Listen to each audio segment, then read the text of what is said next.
And we are live. What's up, everyone? It's Monday, so you know what's up. It's movie night. Pete and I are gonna talk about everything that we've seen. Well, not everything, because we watch a lot of stuff, but some things that we've seen in the past week that's caught our attention. I think Pete's got a vacuum cleaner going back there. But how are you, Pete? I am good. I haven't bathed in 4 days and I'm freezing my balls off. But other than that, I'm good. Well, thank God we're doing this virtually then. Just bathe Yes, before we. exactly. I promise I will bathe before we do Alien. I will do All that before. right. Yes, guys, the Alien podcast is coming, so watch for that. I finished all of them, so I went all the way up to Alien Covenant. Where are you? I did the first AVP movie on Saturday, I believe. All right, so you're And it almost was there. good, man. I like that heroine, man. She was cool. Well, I I don't want to know. talk about it now because, we're going to talk about it later, but Yeah, she we'll talk rocked. at length. We'll talk at length. I know that movie gets a lot of hate, so I'm sure both of us will get a lot of hate for actually enjoying it. But prepare for the sequel, because I'll just spoiler warning, it's not as good. I, But who I, knows? I expect that because I'd never heard of it. Yes. And you might not even have seen it. And I mean that when you actually try to watch this movie, it was like it was filmed in a basement. But anyway, I don't want to, again, I don't want to get too deep into aliens, but watch out for that, guys. Aliens is really cool. The Alien podcast will be really cool. And watch out for the Star Wars podcast that's already on the page. And did you get a chance to see Lovecraft Country? Did you dig it? I did. I watched the first episode and I thought it was actually pretty great because, the first 45 minutes is all this tale of these three black people trying to get through sundown country. And then, like, in the last 15 minutes, all these monsters come out of nowhere and eat everybody. I thought it was delivered pretty well, and I'm not sure what the vibe behind the show is yet, but I'm looking forward to seeing where it goes because the narrative of the show seems to largely be about how look, these guys are racist motherfuckers, but look at their environments. Like those attitudes were normalized at the time. So I'm being a bit overly idealistic here, but I'm hoping it's one of those like come together and love your brother type of stories. I don't think it will be. But I'm No. with you though. I feel the same way, but not for that reason because I've seen episode two, and that's gonna throw you for a loop. I think it threw a lot of people for a loop because I'm in the Lovecraft Country group, and I'm not gonna give any spoilers, but it just takes a sharp left turn. Like what you think is gonna last the whole season, kind of ends on episode two, and then you're like, where is this show going? So watch out for Right. that. So I'm like you, just on another like in another in another sphere of wondering exactly what the mood and tone for this show is because it introduced a lot of elements in the second episode. For a second, it felt a little like Lost, and then it was like the adult version of Stranger Things, and then for a second, it even went into Harry Potter mode. So who knows what's going on? But like you, I'm interested. It's got me interested. Like I want to know what happens next. So when you see the second episode, let us know how you feel about it. But tonight, guys, we're gonna be talking a whole bunch of stuff. Some older movies, some newer movies, and we're gonna start with what's with Pete. What's that first movie you got us looking at, Pete? Uh, the Lobster, The Lobster with Colin Farrell. I say his name wrong. Colin Colin Farrell. Farrell. Yeah. And then I'm going to talk a little bit about a movie called Ava that I just watched. It just came out. It's a brand new movie, which has Colin Farrell in it. So we're going to get a double dose of Colin Farrell, but Oh, nice. stars, yeah, it stars Jessica Chastain, though. She's the lead in this one. And then after Yes, that, I know. I have this downloaded actually.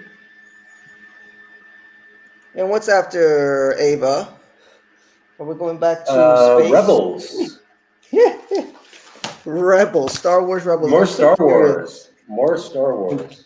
I'm curious to get your thoughts on this because I remember when we did the Star Wars podcast, I had asked you if you watched any of the cartoons, and you're like, it's not the same as a live I action, but it seems like you've gotten into I'd these. seen a few of the Clone Wars cartoons, but the thing was, I just watched random episodes. I didn't actually sit down and watch it beginning to end, which is how you have to watch all shows nowadays. I know it's cool, but it's a pain in the butt at the same time because you really have to Yeah. invest in this stuff, and I don't have a lot of investment time. And then after that, we're gonna get into Rogue, which, This well, looks fun. when we get there, we'll talk about Rogue. But we're gonna begin, guys, with the DC fandom or Fandome, which came out. Was it on? I forgot what day it was. Now it was last Friday or Saturday. Who knows? Anyway, it was a mega event, online event where it was like DC's own private Comic Con, and there was so much stuff that was released, that was talked about, a whole bunch of trailers. So we're just gonna give a little bit of our thoughts. Pete and I actually just watched some of the trailers, so he watched a couple of them for the first time. I've seen a few of them a bunch of times. And we're gonna begin with Wonder Woman 1984, which this was the movie. I know Justin in the group, he put up a post that asked, "What's the movie that you wish you could have seen this summer?" For me, this was the one because I really liked the first Wonder Woman, even though the ending kind of fell off the rails a little bit, went off the rails. But I thought it was pretty well done. Oh, that ending was terrible, where she's just standing there and there's all CGI around her, like "I believe in I, love" and all that.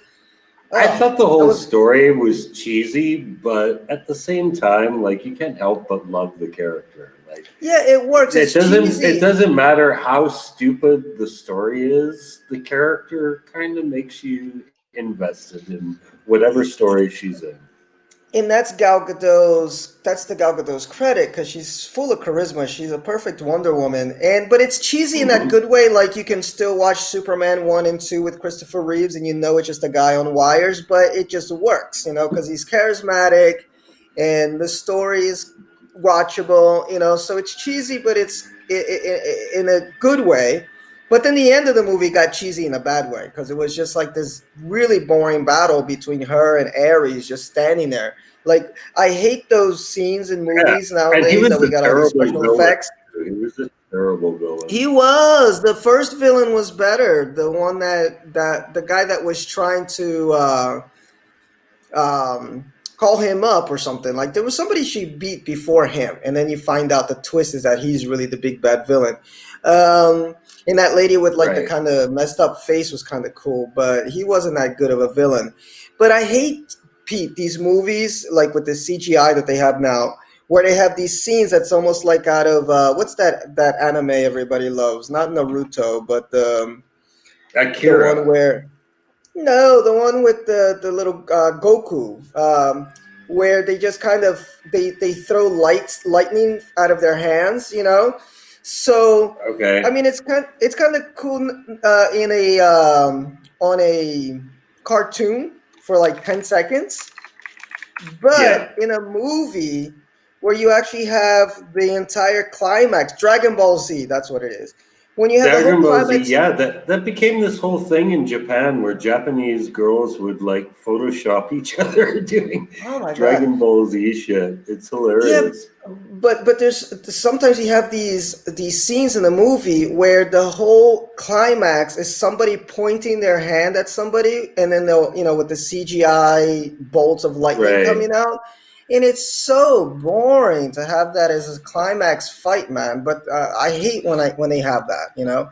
Um, and that was the end of Wonder Woman. Basically, it was him just like with his arms out throwing power at her or whatever, and her kind of Yeah. blocking it. And I was like, what? Like, it was long. And anyway, Yeah. 1984 looks really good, though. I like the It vibe. I looks like, like it has an 80s vibe. Like it looks like I well, hope what they definitely. do with this is they make it like 1984. They try and capture the vibe of the 80s, which Definitely. will I be love, lost on most people and will make me feel old, but Whatever. I know. It'll make Stranger Things makes me feel old. When even though I'm technically not like an '80s kid, like I was born in the '80s, but when I was in that phase of riding my bicycle out at night, it was in the '90s. But I'm like right in that nice generation, that pocket generation, which is before internet, but we got the beginning of the internet, so we're like best of both worlds. Like we know what it feels like to be that '80s kid, like in Stranger Things, that can just like leave the house, on their bike, Right. and the parents aren't calling you all the time. Just be home before the street lights turn on. And I also know like what it's like to be the kid that they people are calling you on your cell phone all the time. So it's kind of a cool Right. place to be. So um, I connect with these '80s nostalgia, this '80s nostalgia, because I know how to use one of those phones that you gotta like, those dial-up phones, with the little Rotary. circle, They're called rotary rotary phones. phones. Yes, I know how to use one. So I'm still kind of from that generation. There was this really funny video a while back where it was like a dad Yes, said, I "I'll give saw you it. I guys saw it. ten Yeah, can you dollars." figure out how to use a rotary That was phone? so funny. They looked at it like it was a chicken from Mars. I know, and I'm like, no, I used to have to use those things all the time. Yeah, I'm digging it, and I like the fact that Cheetah showed up because I mean, I try to follow what's going on with these movies, but I can't always. And I Right. was hoping it was Cheetah, the blonde girl was Cheetah, but it wasn't Yeah. exactly confirmed. And then I just kind of like let it go because of the pandemic. And I was like, oh, we're never going to see this movie. And now finally we see her, and she looks better than the CGI in Cats. So that Yeah. enough. Yeah. Well, that's not a bold statement, but yeah. That's enough to get, because I love Cheetah, man. She's one of my favorite uh, villains. And we got Wonder Woman in the gold suit. I don't know. I think this movie's gonna rock. I hope it does. I mean, I Yeah. read Yeah. Me somewhere too. I read somewhere that they already have a Wonder Woman 3. It's already like greenlit. So whoever's behind the scenes must really have liked what they saw. And we will get a Wonder Woman 3. So I'm looking forward to that whenever it comes out, sometime in the distant future. and then Yeah. and then these two, I just put them together because I'm not like a mega fan, but I guess it's cool to just mention they had this Suicide Squad Part Two, but it's also just called The Suicide Squad, so that's going to be a little confusing. Like you got Suicide Squad is the Right. first movie, and then The Suicide Yeah. Squad is the second movie, and it's And sort no of a Joker in this one, apparently. no Joker, thank God, because he dragged that first movie down. It's sort of like a sequel slash soft reboot. They're not eliminating what happened in the first movie, but they're just not bringing it up, which might be Right. best. But I'm looking, I might watch it. I wasn't a big fan. Did you see that Harley Quinn movie? Because I didn't like it at all. Did you watch No, it? no, not at all. No, not in, I'm not a huge DC fan, man. Like I know. I am a fan of Batman related stuff, but I don't know, Harley Quinn, it's just like kind of beyond my generation. I was a Batman fan in the 80s and 90s, and that's kind of the stories I stick with. Well, it's amazing that she's so big because she was created for the animated series. She was a total Yes, she creation was for the created for anime. the cartoon. Yeah. Yeah, and then And now she she's just got her own show.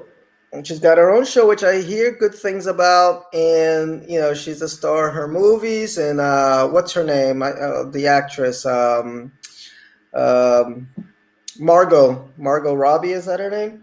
She's really I good believe that's it. Yeah.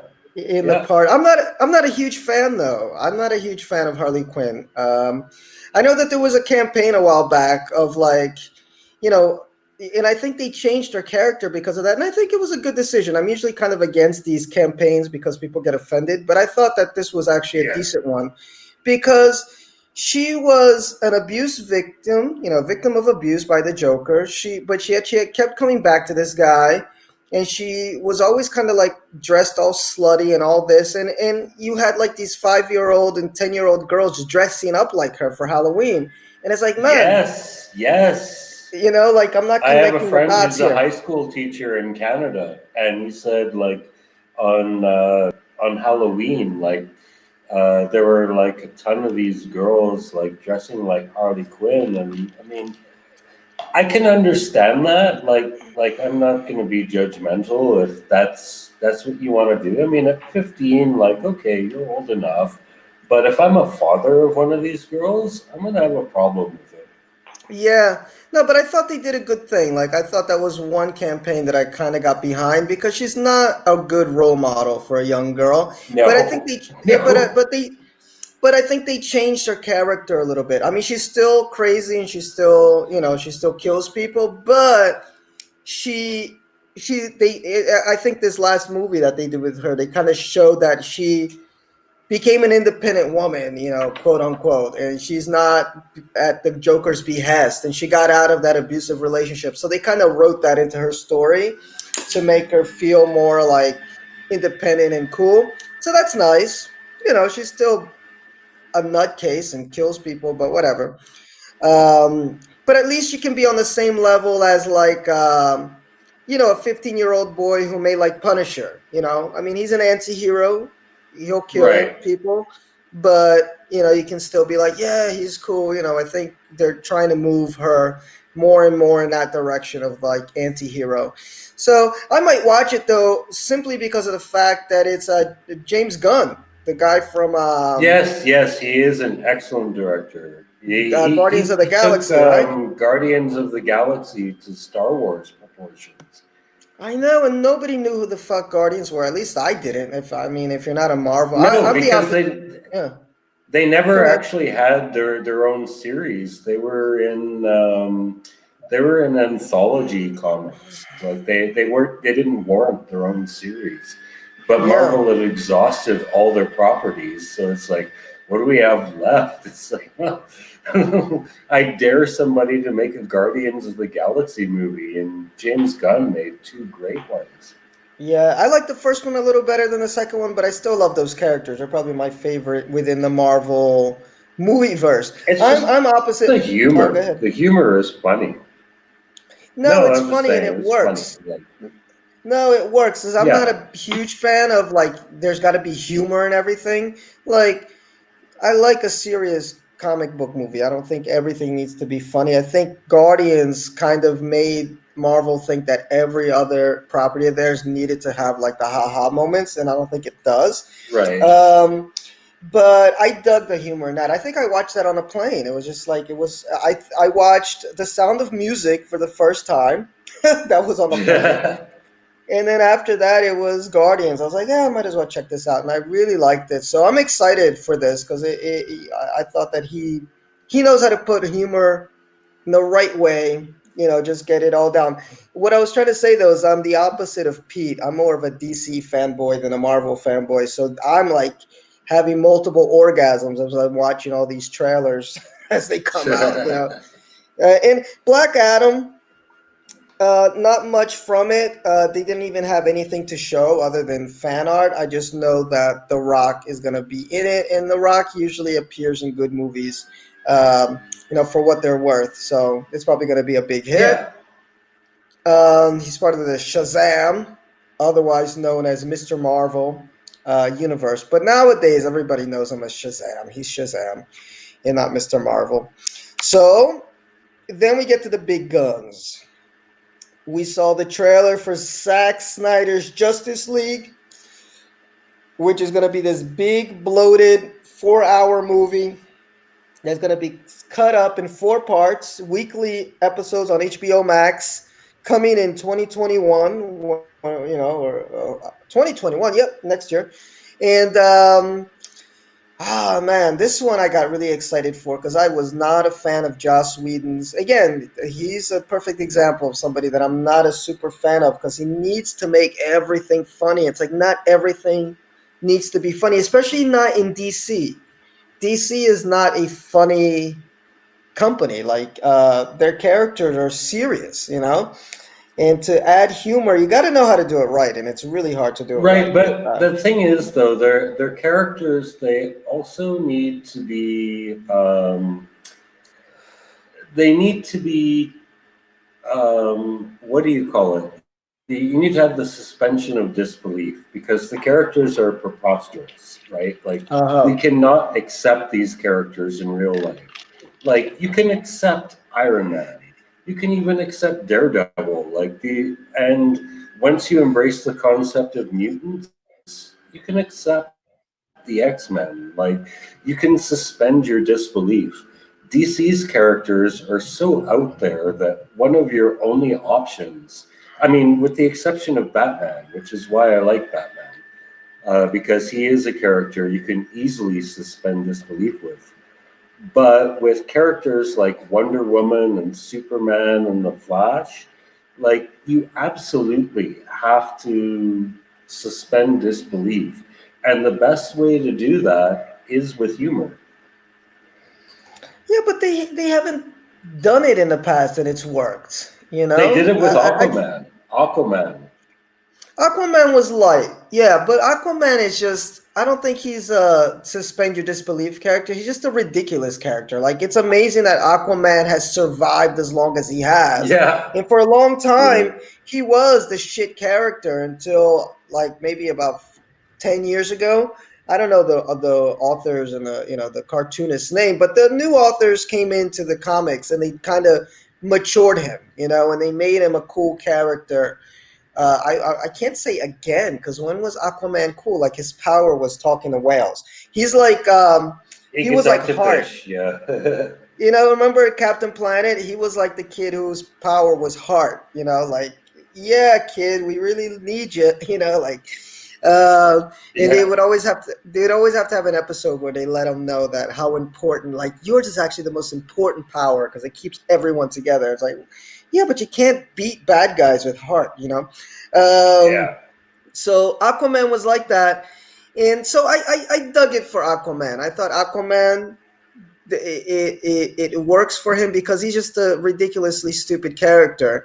Although this DC cartoons make him a real badass. If you ever watch any of the DC animated movies with the Justice League, he's a total badass, almost on a level of like he's ready to beat Superman up. Like he's superpower, super strong. Like you rule on Earth, I rule on the ocean. But if you get me out of the ocean, I'll still kick your ass.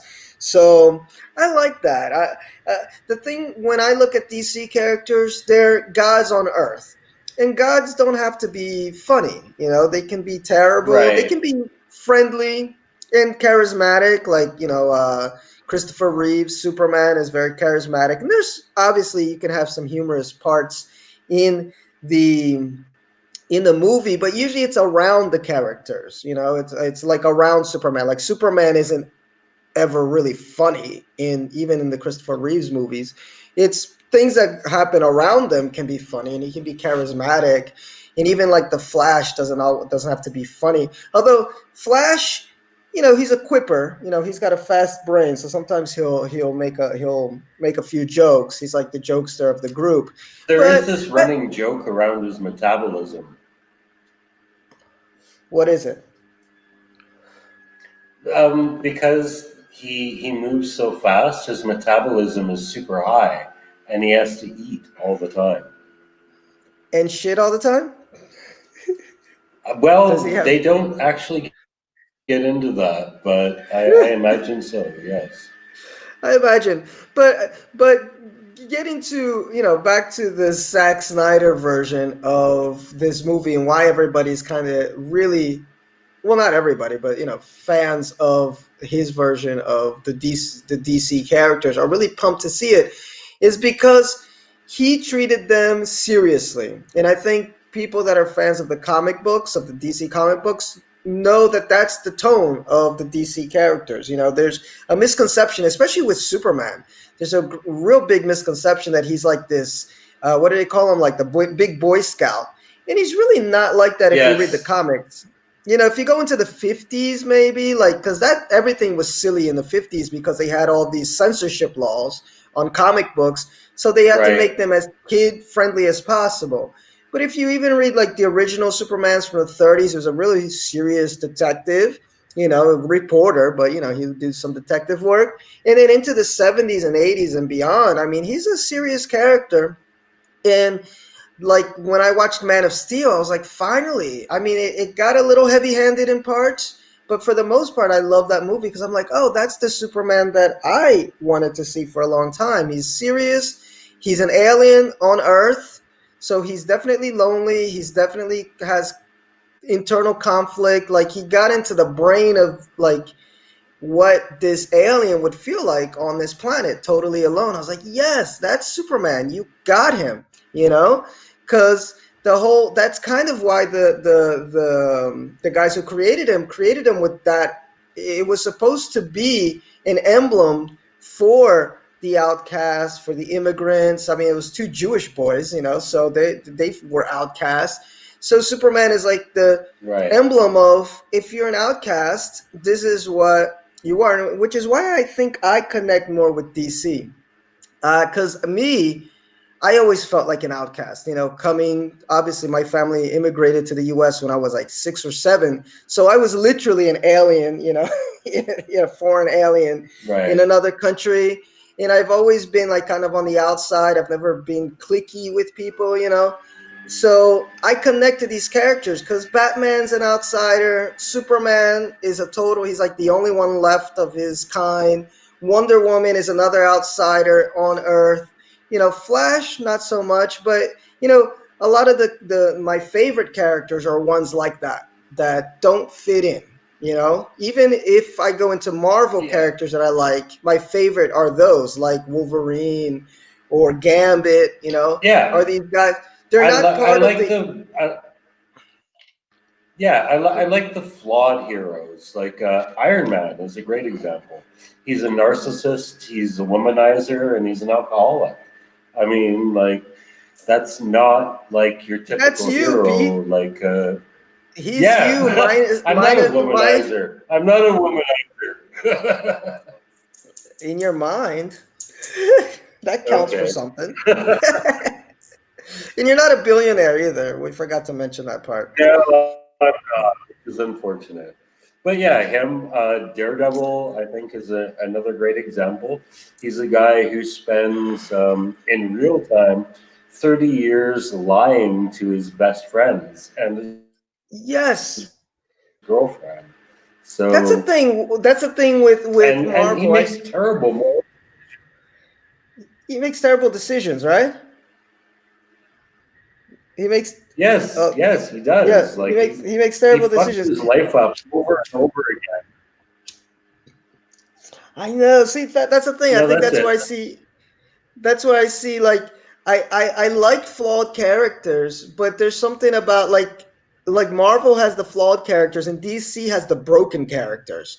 You know, like all of them have dead parents. They're all like the last of their kind or something, or they've been kicked out from wherever, you know. So I think I connect more with the broken characters than the flawed characters. Although I like them, but I don't get like this intrinsic, like this is me on the screen. So Right. Snyder, I think that's what a lot of people liked about the Snyder version of what he was doing with these characters. Just that he went like mega heavy-handed, you know, with especially with Batman versus Superman, where you're like, can we have just a little bit of fun? Like, is it? Are we allowed to like? Right. Can Superman smile once maybe in this movie? You know. Uh, Although I did like it, I'm not gonna lie. I liked the director's cut even more because they cut out a lot of stuff that makes the plot kind of make sense Oh man, they could have in just cut out BVS. Lex Luthor, and the movie would have been better. Oh, That guy I really wish annoyed me. he was terrible. He was really bad. He's Yeah. less grating in the director's cut because they had a few extra scenes where it kind of builds up why he acts all loopy like that, but he was terrible. But I liked in the director's cut, there's about half an hour that they cut out that really sets up why it is that Batman is so mistrustful of Superman and vice versa.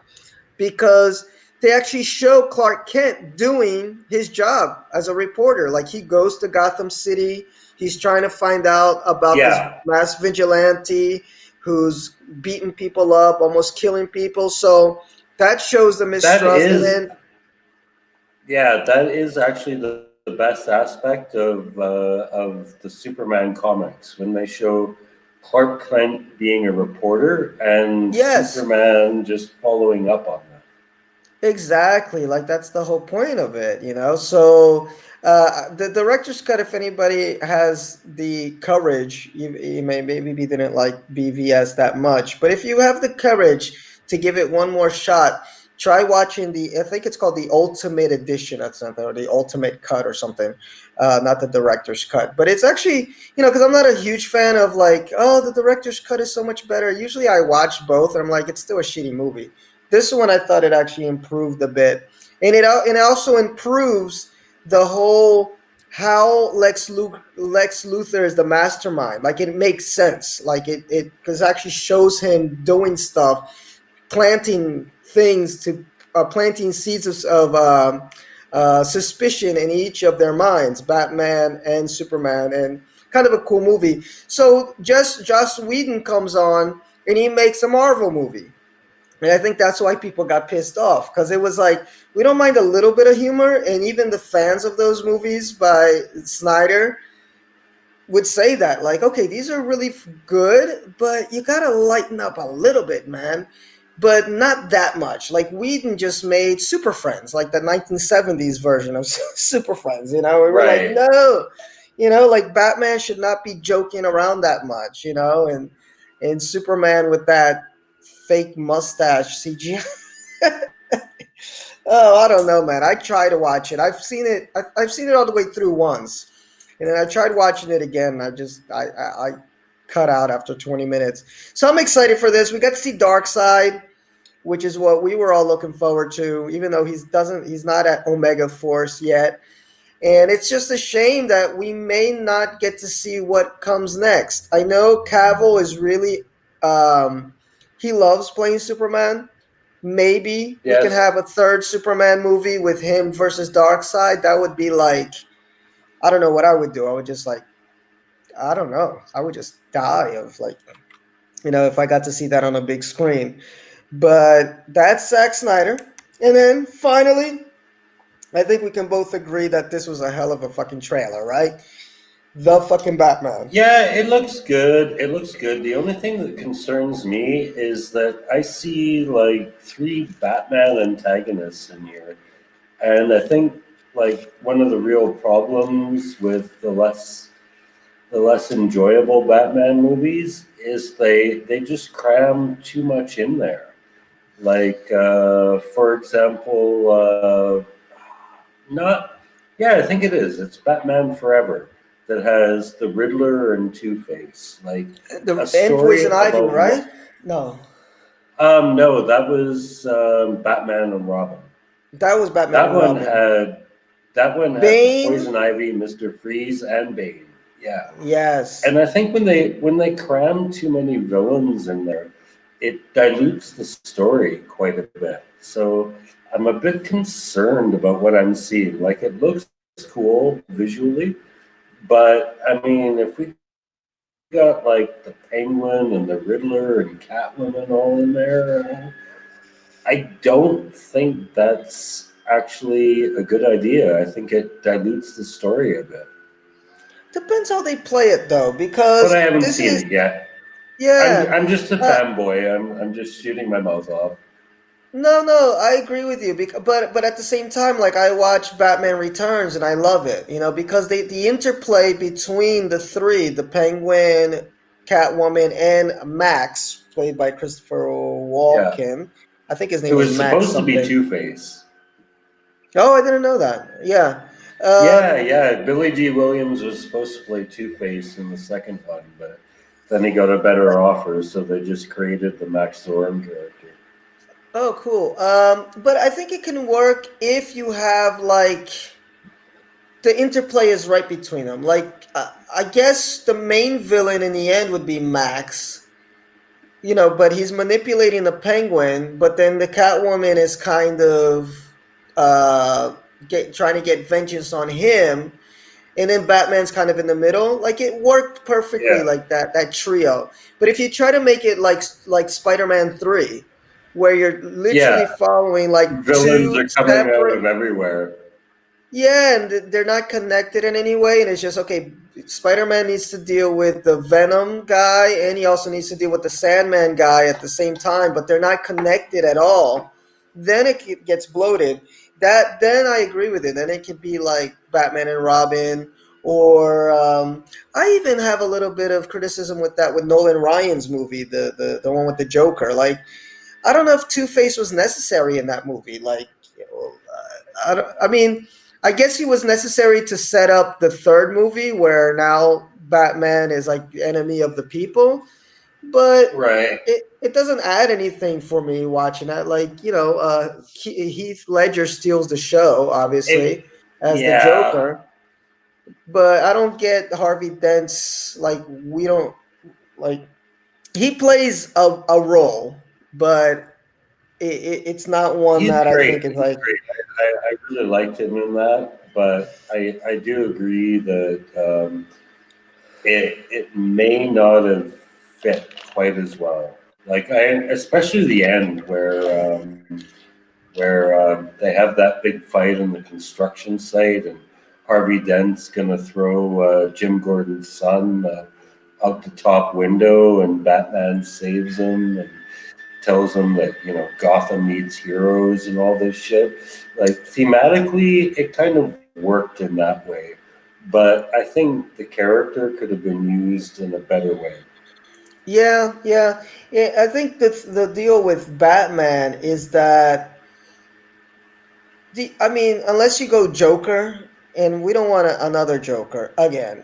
Like the No, gallery of villains, I don't think there's anybody as bombastic as the Joker. I don't think they believe that any of the characters can carry the story all themselves. And that's right. why they add these, and I don't think they can. I mean, they have their little gimmicks, like I think the Riddler's a strong character. He's probably like, well, maybe my third or fourth favorite, behind Joker and Catwoman. But I don't think they're not over the top, like some other villains are in some other movies. Like obviously, They don't what's his have to name? be over the top though, and the truth is, But like, for a movie, they're come on, for a yeah. movie, you gotta add a little over Well, the top for a movie. yeah, you can actually, and the comic books have proved this. You can actually have all these characters in a movie and still tell a compelling story. And I know this because you were saying today that you watched the YouTube virtual comic of the Long Halloween, and that had everybody in it. Yes, the whole Everybody was in gallery. it, Yeah. but it's a long story, and none of them are the main villains. The main villain is No. actually Harvey Dent's wife. That turned Spoilers. out to be a shocker. Yeah, I sorry, but know. it came out in 1996. So, if you didn't know that I'm already, joking. sorry. I'm joking. But yeah. No, like you said, it works when they're not all the main villains. I don't know. For a movie, I think they just get stuck. They don't know what to do with just one character because a lot of them are one beat characters. Unless you take it to like, I'm gonna blow up the city or I'm gonna destroy, you know, everything. And I Right. think, and this is like year two Batman. I think Yeah. the main villain is going to be Riddler. Maybe the Penguin, I don't think he's at Penguin mode yet. He'll be like a peripheral kind of villain. And Catwoman may just be somebody in the middle that may help, Always may somebody not wants help. to fuck. Yes, almost like, a movie that our friend Craig Wooten loves very much, which is The Dark Knight Rises, which I know he hates that movie, but Yeah, he's a big fan of that one. yeah, but I actually liked it. I think I enjoy watching that more than the Dark Knight, the second one, the Dark Knight. Um, and it had because Catwoman was there. You don't know exactly what part she was playing, but in the end, she kind of helped out. Sometimes she doesn't help out, and it's like that's Catwoman's role. She's never gonna Yeah. be a full-on villain. You can't have like just Catwoman as a villain of any Batman movie because she's not. She's No, no, no. She's not a good person, but she's not a bad person either. Really, you she's want to just out like for her her. own. You want Yeah, to fuck her. exactly. She's got self interest at heart, and who can really get angry at that? I know, and she's hot, or at least this one She is, is. and Michelle Pfeiffer is. And Hathaway Yeah. wasn't a big fan of what's her name? What's that black lady? Halle Berry. Halle Berry. Very, yeah. That was horrible. Oh No, my which is goodness. weird because she has a fine body actually. She She like does. there's not an inch of fat on that girl. But it's just the movie sucked and the costume was bad, and it was just like, how can you The fuck this movie up? was terrible. Like Yeah, you have but you know who I every. really liked was Carmen Becandova in Gotham. Oh, that little girl. She was great. Oh, by the way, did I tell you I finished Gotham? I don't know if I ever told you, and I loved it. Oh my good, that was Yeah, so good. yeah, it was It really great. it kicked in after the second season. Like first season was up and down, but then like about the second or third episode of season two, when the writer said, "Let's just go back shit crazy," the show Yeah, just like it just was wonderful. I loved it. I loved it. I binged yeah, it was it in bonkers. about a couple weeks. Yeah, she was a really good cat. She was more like a cat girl. Wasn't a cat Yeah, woman, yeah, but she she was a was bit really good. young. I'm not saying like I was aroused by her in any way because she was like 15, but she played the character very well. Oh yeah, she was like a young Michelle Pfeiffer, like Yeah, visually, her face. Yeah, so I dug yeah, that. yeah, true. So I'm looking forward to it, man. I mean, this is dark and gritty. This is what Batman is kind of supposed to be, and it's like more realistic. It's not Nolan Ryan dark and gritty, which is still Christopher stylized. Roland, Nolan Ryan is a pitcher. Oh, yeah, it's a picture. God damn it. Christopher Nolan. Great picture, by the way. The Yes, Christopher Nolan version, because it's dark and gritty, but it's still stylized. It's not. I'm right. still not like I don't have this feeling like I'm in total reality. This one looks like a guy that it looks like the Batman of Capão Redondo. In case you guys don't know, Capão Redondo is his ghetto here in São Paulo, and there's a guy that walks around dressed as Batman, and he like beats up criminals. Yeah, yeah, I mean, it's real. The Batman of Capão Redondo. So, yeah, I'm looking forward to it. So we talked enough about DC. I got my, I had multiple orgasms watching all these trailers. But now let's get to our features of today. We're going to begin with Pete in this Oh lovely my goodness. romance, sci-fi romance from 2015 called The Lobster, not just Lobster. Yes, yes. You know what it's described as? It's actually described on Wikipedia as a dystopian black comedy, and I Yeah, think that's I'm looking actually at a that right perfect now. description. Um, and the thing is, like, black comedy, like, it can be utterly hilarious, or it can be like the kind of movie that you don't laugh at all. Like, it's weird to say that humor doesn't make you laugh, but honestly, it's not. Like, think of a guy like what was that comedian? Lenny Bruce. His humor wasn't supposed to make you laugh, right? Like it was supposed to make you sit back in your seat and go, "Holy fuck!" And yeah, that's the humor of this movie. It definitely is a comedy, but it's not a comedy that's going to make you laugh, if that makes any sense. Think of have you seen The Cook, the Thief, His Wife, and Her Lover? What's it called? The Cook, the Thief, His Wife, and Her Lover. No, I've never even heard of it. Okay, that's a good movie. I recommend it. But you have seen Brazil. Brazil, yes, I know of it. I've never watched it, but I know exactly what movie that is. Okay, well, both of these movies are like this. They're comedies, but they're not comedies that are intended to make you laugh. They're comedies that are intended to make you go, "Holy shit, that was fucked up." So the story of this movie is it takes I like place in movies a like that. dysto. Yeah, yeah, yeah. Me too. I mean, like it's funny, but you can't really laugh at it. That's basically the idea. So it in a dystopian society where couples go to retreats to meet partners. And they have 45 days to meet a partner, or they will be turned into an animal of their choice, which is Okay. where the title of this movie comes from, because our hero, played by Colin Farrell, would like to be turned into a lobster, because Okay. lobsters live for 100 years and they spend a lot of time in the ocean. So that right there is pretty fucked up. Um, as we observe these characters interacting over the early portion of the movie, it actually took me a while to realize this, but they're all defective in some way. Colin Farrell is short-sighted. There's another character that has a lisp. There's another one that has a chronic nosebleed. There's another one that has a limp. And they're all looking for people that have the same defect as them.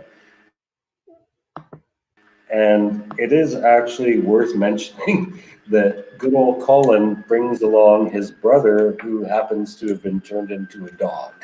That's just kind of thrown in there, but it does Uh-huh. become relevant. Yeah. During their time at this camp, they're subjected to all this like Orwellian propaganda about the benefits of being in Uh, a relationship. Yeah, go ahead. no, go ahead. I was just somebody said hello to us. Hello, Father. I don't know who that is, but Oh, hello, that's Gravitorix. that's my. I think that might be my son.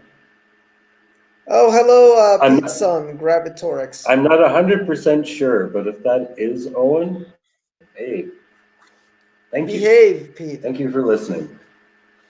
All right. So, anyways, they're subjected to all this like kind of fascist brainwashing about the virtues of being in a relationship. Like man alone is bad, woman alone is bad, man and woman together are better.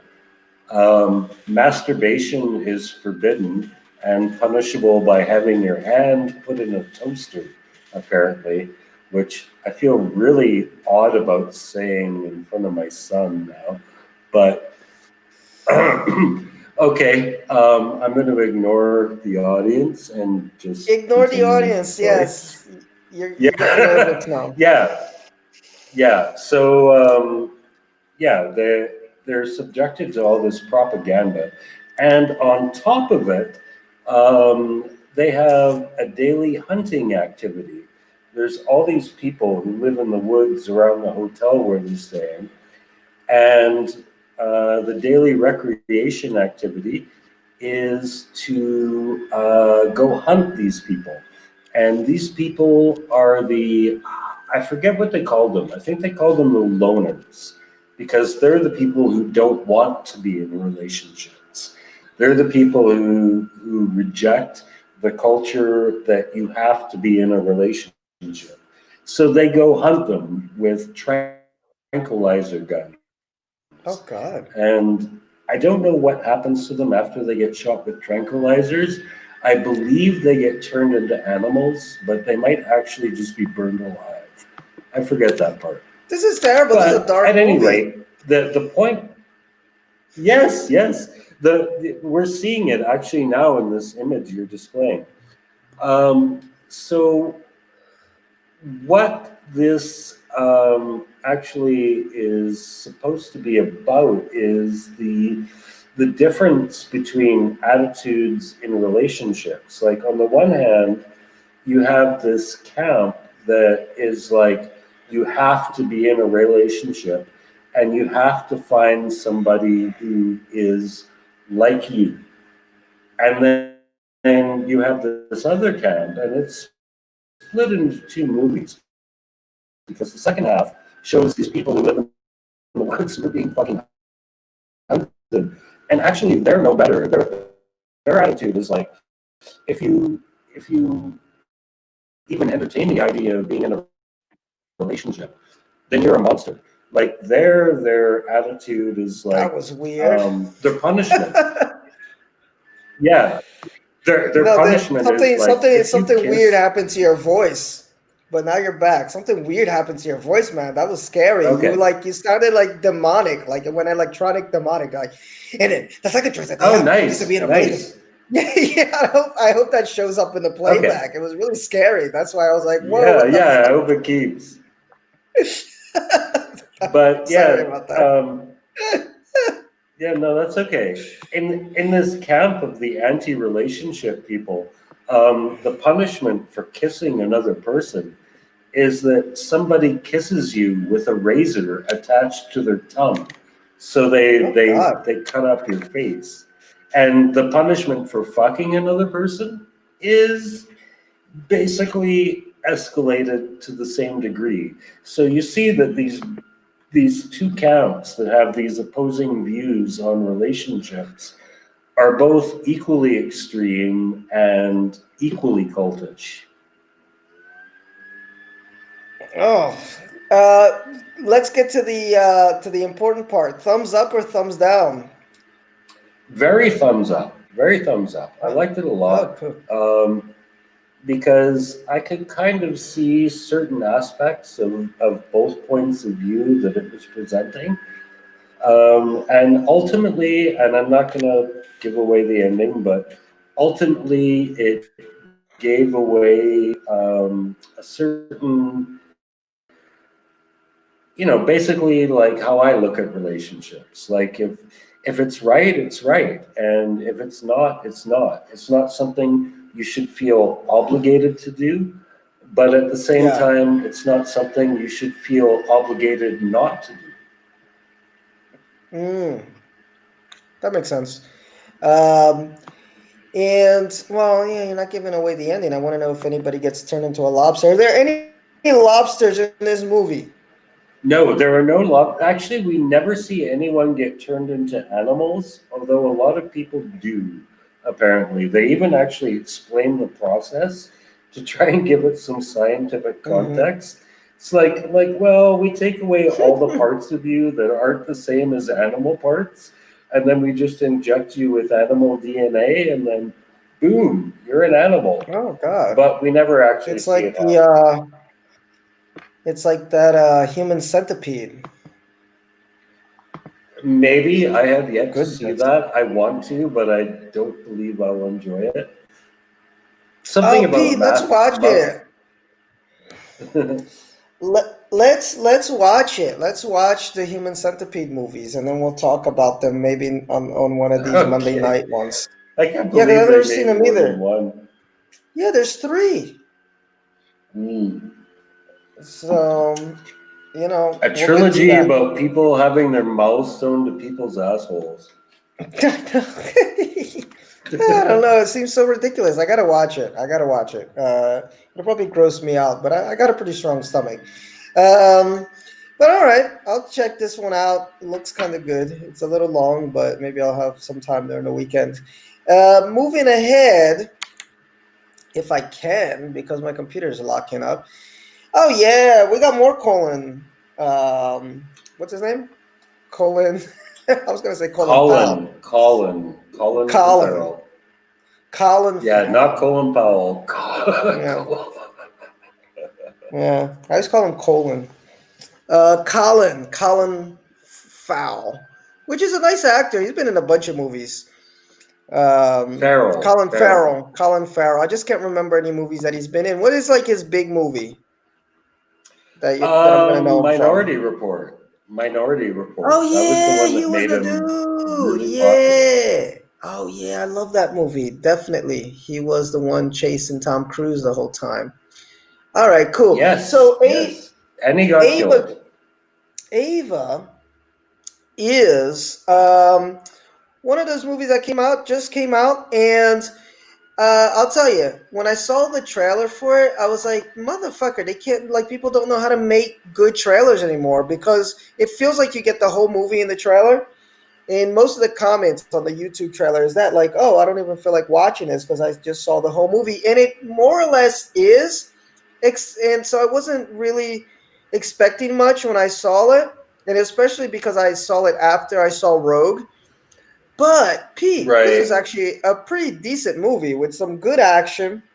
Um, really, nice acting minus somebody called Common, and it's got even Malkovich is in it. So it's a really good movie. So the Yes, basic, I saw that. That's the reason I downloaded it. I downloaded it from Malkovich. yeah, Malkovich kicks ass in his movie. He's got a He kicks couple ass action in scenes. everything, man. No, That I'm guy saying like used to be like, literally. no, He go doesn't do ahead. a lot Go of ahead. action stuff. Does he do a lot of action stuff? I haven't seen him do action. I don't I know. mean, He was in that one I really liked with Clint Eastwood in The Line of Fire, where he played a presidential assassin. oh, but does he beat people up, or is he just like a shooter type guy? No, he's a Yeah, shooter no, type. yeah, like because I think I saw him in that movie Bird Box too, and he was just kind of like this old guy with a gun. But actually, like this is actual like Jackie Chan type, like let's all fight type action that he's in. So it was kind of like took me by surprise. I was like, wait a second. Um, but anyway, the story is pretty it's a pretty thin plot. Ava is this assassin. Right. I think she's killed like 41 people. She's an assassin for hire, and ends up that she. Oh, this is great. Oh, there it is. I'm looking at my notes here. Um, she is getting too personal with the people that she's killing. Like she asked them, what did you do? Why? Because for me to close you, you must have done something bad. Well, this is against company policy, the company that hires her. So the company thinks that she's a liability and wants to cut her off. And this is added to the fact that a couple years before, she had a problem because she's an alcoholic, right? So Okay. she must have done something really bad. So she already had one strike against her, and now she's on the second, like on the edge of getting this second strike, which is she's talking too much to the people that she's about to kill. So she Ah, decides that she's gonna move back to Boston to kind of like figure her life out. And but in the meantime, Colin Farrell's character right here that you see on the top right, he's one of the guys who is like, "Yo, we need to off her. She's gonna be a liability for us at some point." And I'm not the gonna give away assassin who gets killed by her employers. That's the story, exactly. basically. Pretty much, Yeah. dude. And there's like really good action. She kicks fucking butt. I wasn't expecting her to be that big of an action star. This is Chastain. What is she in? I mean, what would I know her from? I have never heard of her before, but the name sounds familiar. I never heard of her. I'm looking her up here on Wikipedia and seeing what movie she's been in. Zero Dark 30, Molly's Game, The Help, Oh, Interstellar, okay, yeah, 0 30 was good, but I don't X-Men Dark remember her from that. Phoenix. X-Men Dark Phoenix. That's where I know her from. She's one of those mutants. She's got to be one of those mutants from X-Men. But I could tell you like every cast member in that movie, and I don't remember who the fuck she would be. Wasn't she the Ice Girl, the Crystal, whatever, the Diamond, the one that can No, turn things? that was in Oh, she First was in It. Class. It Chapter 2. That's where I remember her from. It Chapter 2. Okay, that's where I Okay. definitely remember her face from. But one thing that's really funny is that when I looked at her, I said, she reminds me of a young Gina Davis. And then I'm watching this movie, I'm kind of getting into it. She goes back to Boston, she meets up with her sister, and her sister's like, "Oh, are you going tomorrow to the hospital?" And she's like, "What are you talking about?" She's like, "I sent you an email." "Oh, okay, let's go, because mom's in the hospital." And guess who the fuck her mom is? It's Gina fucking Davis. And I was like, what? Oh, really? Oh, Yeah. that's nice. Yeah, I know, it that's was really good. nice because I was like, she totally reminds me of a young Gina Davis, like facially. And I was like, oh shit. I even put it on my notes. I thought the bitch looked like a young Gina Davis, and then Gina Davis plays her mom. And Gina Davis actually has this great line where, like, right when she sees her daughter for the first time in 8 years, because it's been a long time since she's been back, she says, I would have thought maybe you'd be shocked to see me this old, considering you haven't laid eyes on me in so long. And I thought that was a little wink and nod to the audience because we really haven't seen Gina Davis in a long time. No, no, she's been gone for a long time, and Yeah, so God, she was adorable back in the days. oh, she's still attractive, but an attractive older woman, let's say, but you can Yeah, definitely see the age on her face. She's definitely not that young Gina right. Davis anymore. And she was great. I mean, Gina Davis is fucking Gina Davis. She just, I loved her as an actress. And so she's in it. So half the movie, let's say a third of the movie, it's this Ava just trying to get her life back together, realizing that she left Right. Boston 8 years ago because she was an alcoholic, a drug addict. She went into the army, and then apparently in this 8 years, and in the army is where she somehow got scooped up to become a grade A assassin with some killer karate moves. And so her family's like, oh, you've been gone for so long. And then this is the weird part. Common, who Craig Wooten absolutely loves, we always give Craig Wooten some love on our podcast. I don't know if you know who Common is. He's a rapper turned actor in his mind, and he just has zero expression. He's got the emotional range of a doorknob, and he plays her.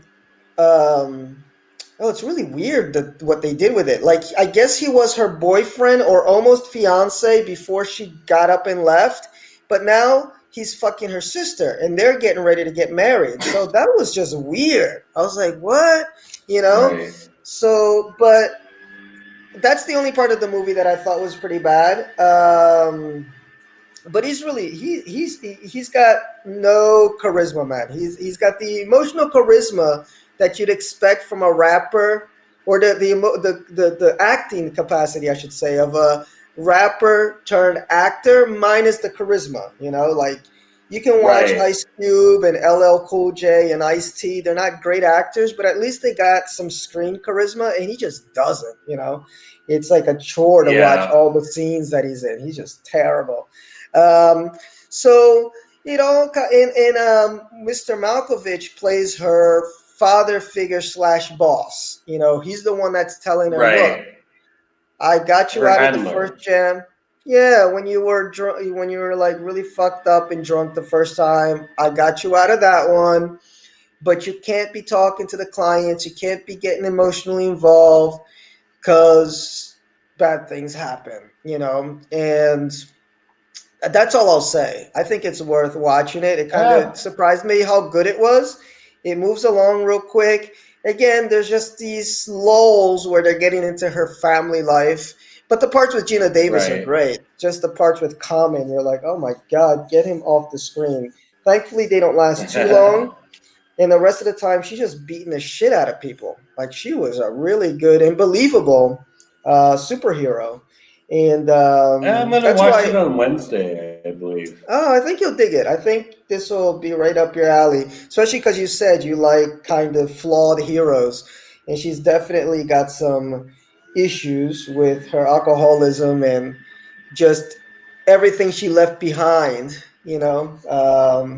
when she got out of Dodge, and now she's just back, and motherfuckers want to kill her, but it ain't going down.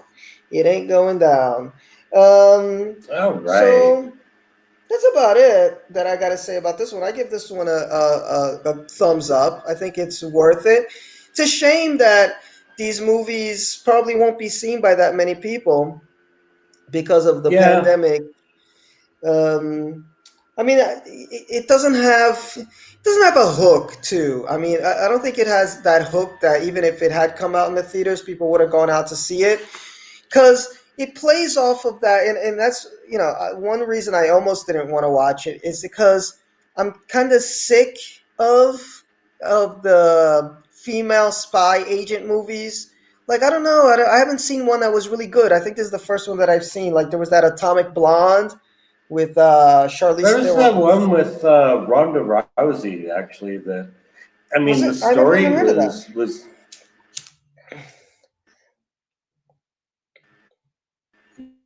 You cut out a little bit, Pete. yeah.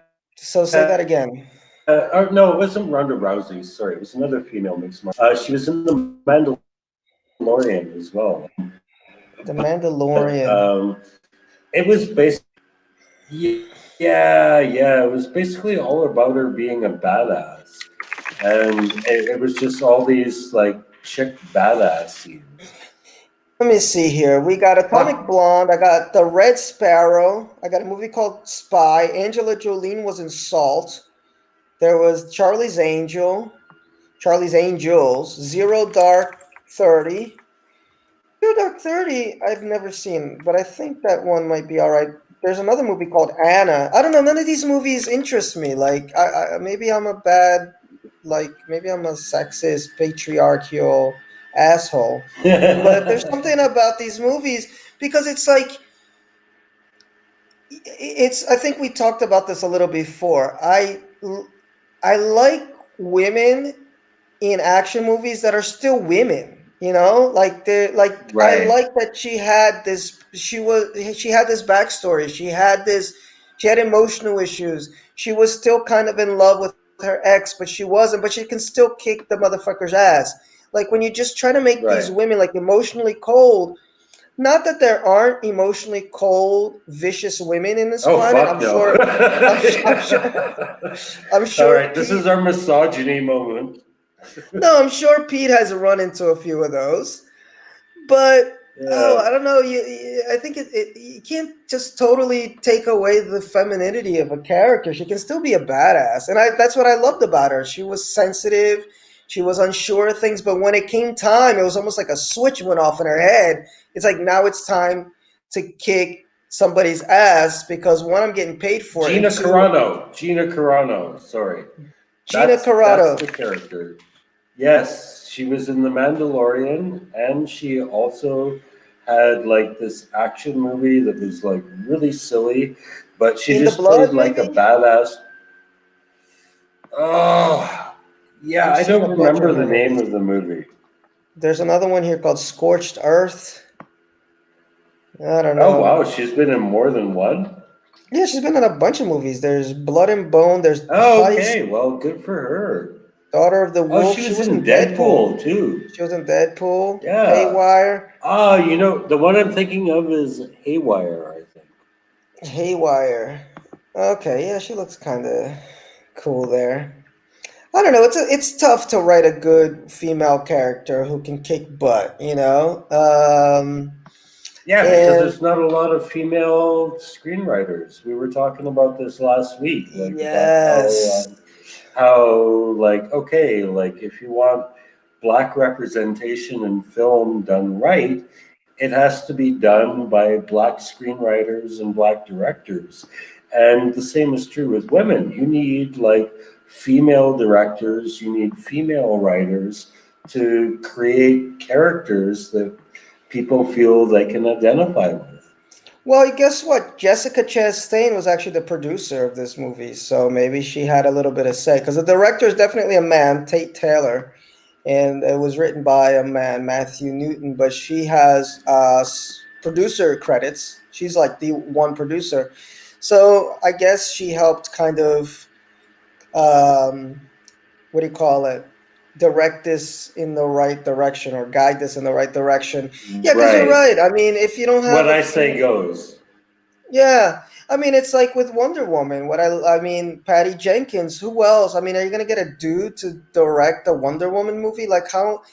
Maybe a dude could do it. I'm not saying he couldn't. Just like a woman could direct a movie written about a bunch of men, but you can't deny that they're gonna have like insider information that we don't. You know, it's just like I could Right. never write a movie about being Canadian as well as Pete could. You know, I could do all the research in the world, and I can maybe write a really damn good story, but Pete's always gonna have that extra little bit because he grew up there. He's just gonna know stuff that is intrinsic in him that I'm just never gonna know.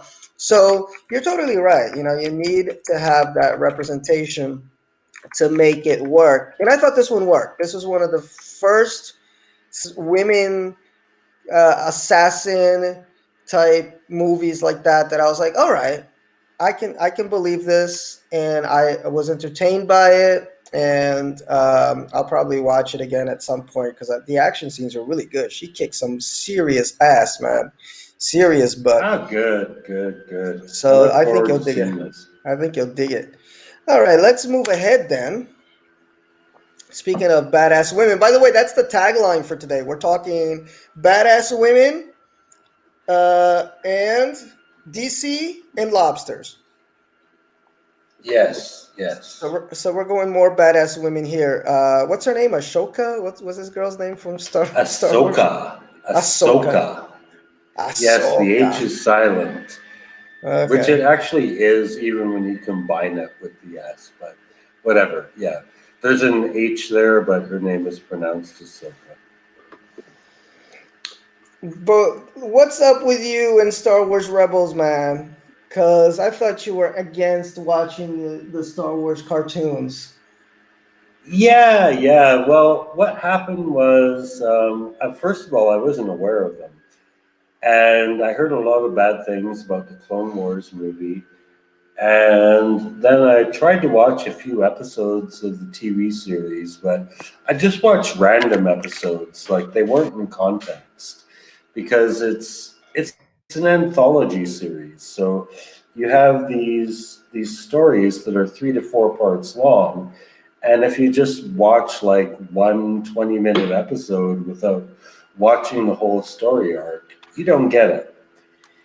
And, Clone Wars was pretty hit and miss. Like it was an anthology series, so you had these stories that you just couldn't wait for them to end. Like the Mace Windu Jar Jar Binks team up was definitely not one of the better ones. But it did have some great moments. And one of them was actually the series finale. The series finale of Clone Wars is 4 parts long, so it runs a little under 2 hours. And it's all about what Ahsoka is doing while the events of Revenge of the Sith take place. And it was a very pleasant surprise. I think her, Darth Maul, and Rex are like the main characters of the end of that. But it's like Rosencrantz and Guildenstern are dead. Like all all that stuff in Rosencrantz and Guildenstern are dead that is happening in Hamlet is just kind of happening around them. And that's Ahsoka's story at the end of the Clone Wars. So after that, I And got really down. Yeah, go ahead. no, I was gonna ask you because that's still the Clone Wars, but Clone Wars got a little bit better towards the end, right? Yes, But yes, much better. okay. In this show here, this series, Rebels. Yes, Rebels, yes. is this after? This takes place Yes, after? yes. Yes, this is 15 years after the foundation of the empire. So, in a movie chronology, it takes place kind of between Solo and Rogue One. The first season was difficult. It was really difficult because this is not an anthology story. This is a continuing story that follows a specific group of characters. And they all kind of feel like they feel like weaker versions of characters we've seen before.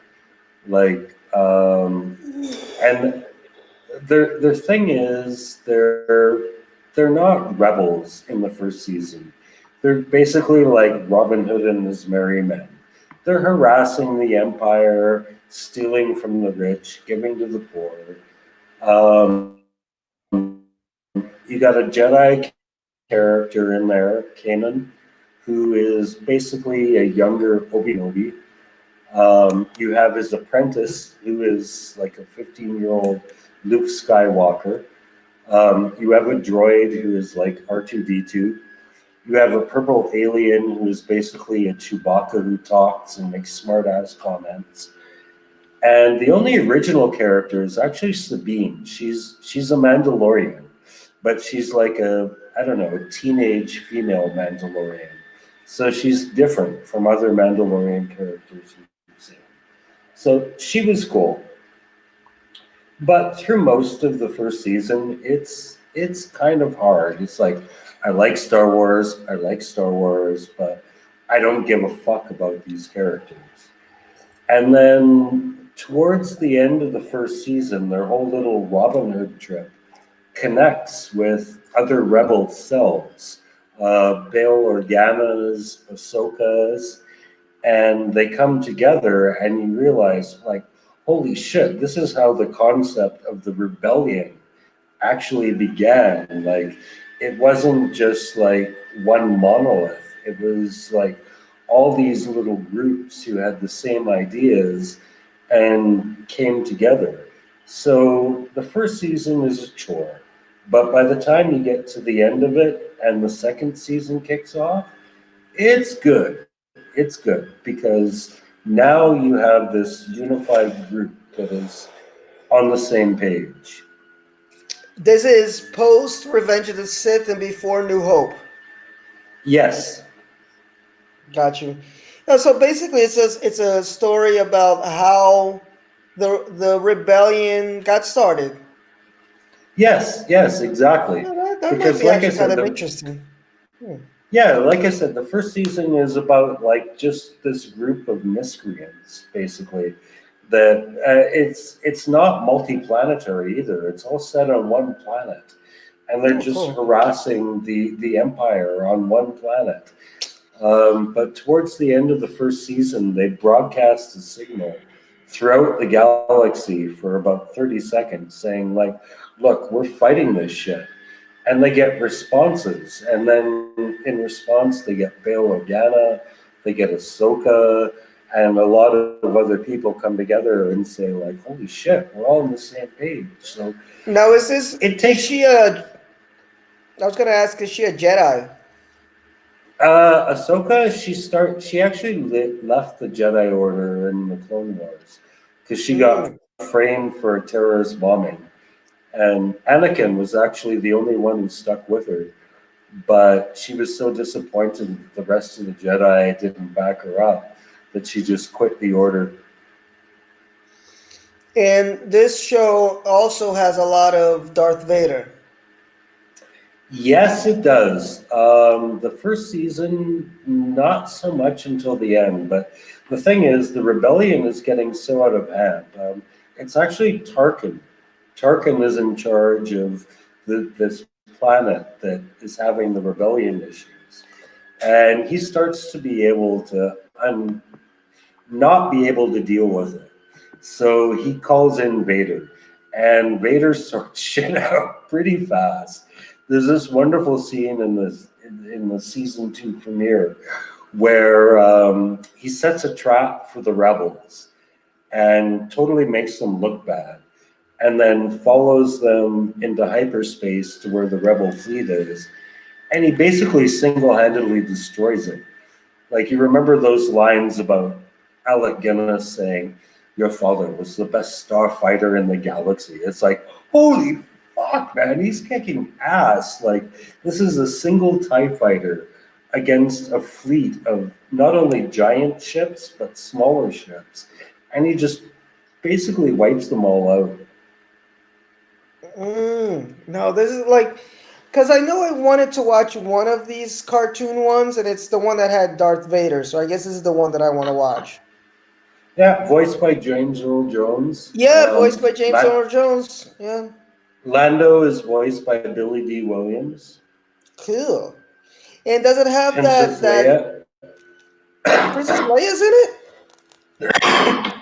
Princess Oh, Leia is in it as well. Yeah, she's like 15. oh, nice. And does it have that crazy Sith Lord with like the robotic one with like the multi arms? Darth Maul, I No, not Darth don't Maul. Not know. Darth Maul. Oh Not no, Darth. General Grievous. He dies in Revenge Yes. of the Sith. Oh Yeah, yeah. Oh no, he did. He died. Oh yeah, he does die. yeah. Obi-Wan Oh, and shot then him. That what, was the what joke of cartoon that is he scene. in though? I've seen clips of him in a cartoon. Was that the He's in Clone Wars? Clone I guess. Wars. He's in Clone Wars. Ah, Also okay, the that's where I'm same getting voice confused. actor. Okay, that's why I get confused. Okay, I might check that one out. That one looks a little bit more entertaining than the Clone Wars. I don't know if I could deal with the Yeah, and Clone I Wars. mean, like what I said was that what I didn't like about the first season is that the characters seem like pale imitations of other Star Wars characters we've seen. But in the second season, we're seeing them developed a lot more. Like we get the backstories. For example, they have this ship, the Ghost. The trick is it's cloaked against the Empire, although that ship's been fucked up now. But the pilot, Hera, you get like her backstory, like why she always wanted to be a pilot. Like you think everyone in Star Wars travels to planet after planet after planet, and she's kind of a representation of this character who it's like, no, most of us don't get to do this. Most of us never get to leave our city. So people who Mm. get to fly to the stars, they're like, that's what I aspire to be. So, yeah, it's not just the introduction of characters that we're familiar with, but also the development of characters that weren't really that deep in the first season. I got you. Okay, no, you know what? I might check this out because I'm looking for a series to watch. So I might dig this. It's 4 seasons, right? 4 seasons, yeah, it's pretty brief, although after the first season is short, but I think all the rest are kind of long. How many episodes? Like 20 episodes? Well, I'm on season 2 now, and I think it's 22. Oh God. All right, that's cool though. I'll check it out. I'll check it out. Because I'm looking for something to watch. Yeah, That's kind of and you know doesn't. you're I gonna don't have get to some think too much. Ahsoka versus Vader action in there as well, which is Yeah, that's that's what what I'm I'm kind looking of looking forward forward to. to. Yeah. All right, I'll check it out. So there's another badass woman, and then we'll get to our third badass woman as we finish out the night, and it's Megan Fox. Woohoo! Now check this Oh out, Pete. damn, Doesn't this look exciting? And look at Megan Fox's face. Look at all the emotional range that you have in these three pictures man, here. that You looks get that bad. range, you get this range, Yeah, you get that range, and then you get that emotional range. And then you get the wow. CGI tiger has more emotional range than Megan Fox. And Yeah. poor thing, man. Like, I don't know how old Megan Fox is. Let me find out because she clearly started doing a lot of plastic surgery already. So she already didn't have a lot of emotional range. And now she's 34. She has no reason to have plastic surgery at 34. Oh my Oh God. God, no! At 34, you can still be hot. Yeah, and I mean, she already didn't have that much emotion in her face. And now it's like even less because, she's got her face is all plastic, Has Megan Fox had plastic Right, surgery? And again, nothing against plastic surgery. I mean, I love me some Joan Rivers, and she used to make fun of that all the time. I love me some Cher. Just or you can own it and be like, all right, but but as an actor, it does really take away some of your range, and especially if you are already an actor that doesn't have that much range. That said, and here's the real weird part of this, it's not it's not unwatchable. It's not an unwatchable movie. It's not one of those it's so bad it's good movies either. It's just like it's what you would expect like from a direct to home video release, which now in right. today's wait a second because Yeah, it everything reloads. is. Yeah, in today's day and age would be the VOD, the video on demand is the equivalent of a direct to video release. So when I was thinking about this movie, I was kind of making a comparison um, of you know if you go to a store or you go to a car lot and you buy yourself a used Chevy and you're okay with the fact that that's a used Chevy. You're not going to get Right, upset if it takes like a minute to start up because it's an old used Chevy. You don't expect it to right, run like a Lamborghini. Now if your right, Lamborghini runs like a Chevy, then you got problems. And even if your old Chevy runs like instead of a 5-year-old Chevy, like a 20-year-old one, you'd probably be upset. So I'm like, okay, I got myself an old Chevy. and it's running like an old Chevy, I can deal with it, which is what this movie is. You know what you're gonna get is really bad CGI lion, and it's so bad, Pete, because they actually have real lions, and then all of a sudden, you get the CGI one, like right in the next scene, you're like, oh man, that was so badly filmed. And there is actually a message just to this movie. Go ahead, go ahead. yeah, just looking at the clips, it kind of reminds me of Hollywood actually. I was gonna say that it does have a Walk Hollywood, and it also has a Tiger King feel to it. Totally forgot that I was gonna put a. There's a little, not a disclaimer, but like a public service announcement at the end of the movie. I was gonna put that in one of the slides, and I totally forgot. But it's worth mentioning what it says. Let me get it here, and it's basically that. Um, Although this movie is fiction, it's one of those like we didn't know. Yeah, Um, it looks like fiction. yeah, but basically it's two stories in one. But let me read here this public service announcement because it's really important for us to know the plight of these lions. But the story revolves around what? Megan Fox is like this super badass, like the most badass of the badass ass special armed forces type person, like Navy SEAL. And she's over in South Africa, I believe, and she has to save the daughter of I think it's the governor or something like that. Anyway, got these girls that she's got to save. This one girl ends up that there's she when they run into the place, there's two other girls there, so she doesn't want to save them to show how badass and cold she is. And then one of the dudes is like, "Man, you got to do it," and then she saves the other two. So in that, the movie is them running away because the save doesn't go exactly as planned, because the helicopter that's supposed to get to pick them up gets blown up by one of those rocket launcher type things. And the guy that you see in the middle there, this Arab dude, he is chasing after them, and that's basically the movie. He's chasing after them, but Pete, this is the catch. Look how genius this is. At the start of the movie, before we get to this other storyline, we're at this farm, this lion farm, where they're breeding lions to be sold. They're breeding lions to be Oh sold to the no! Tiger King. Okay, that's where Tiger King got all his lions. Oh, right.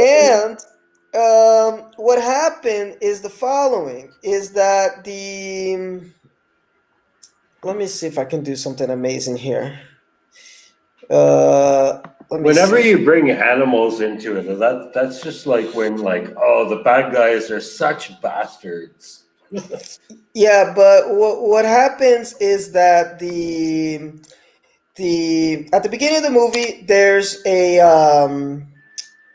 they're taking care of these lions, right? But one of the lions that they thought they shot is actually not dead, and he escapes. Okay. And this lion is free. Okay, this lion is free to He's the rogue. He's the rogue.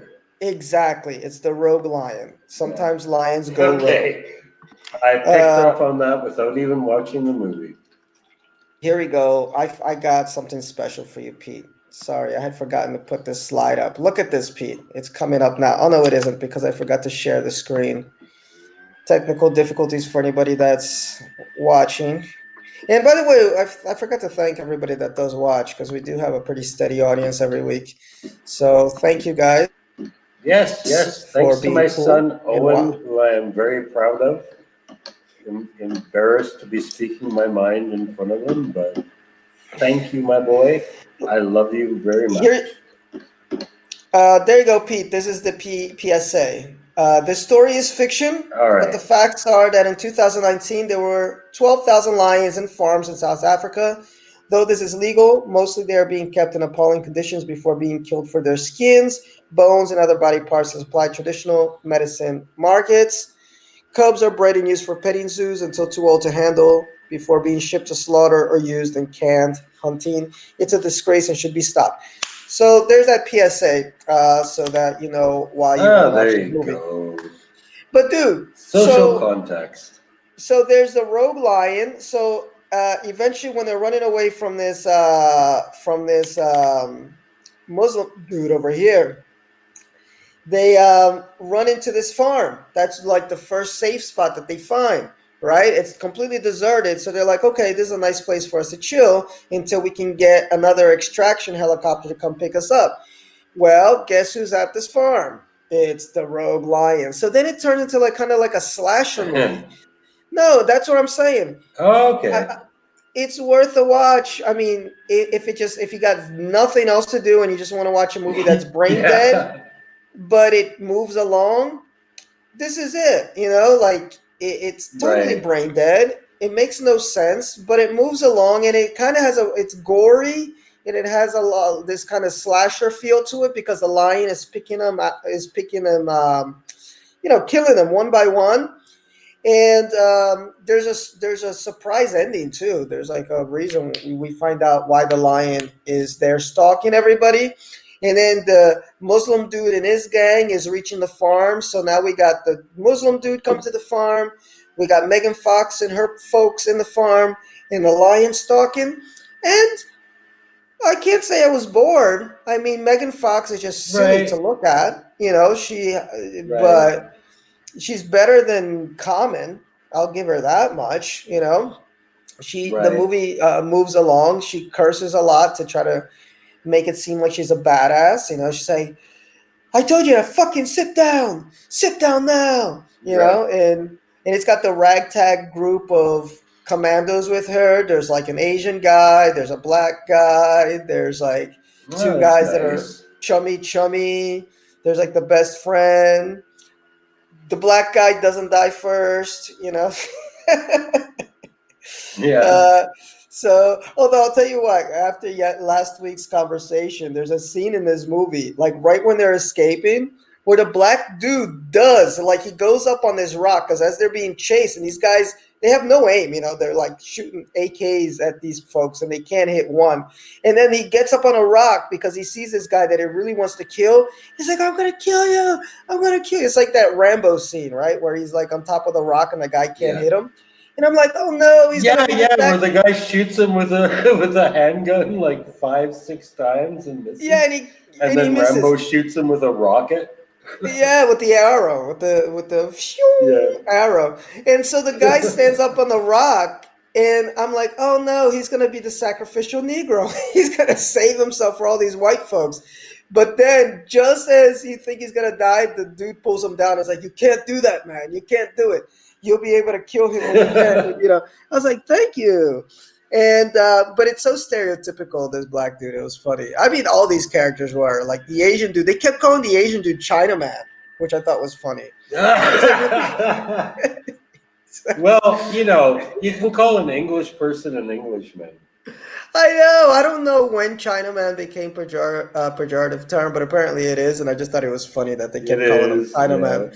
yeah. In the Muslim dude is like real. Like everything is pumped up to like a million of like every stereotype that you can think of for these characters. Like the Muslim Uh, is really Muslim and he's a terrorist, and you come and you kill our people and our children, and then it's like whatever.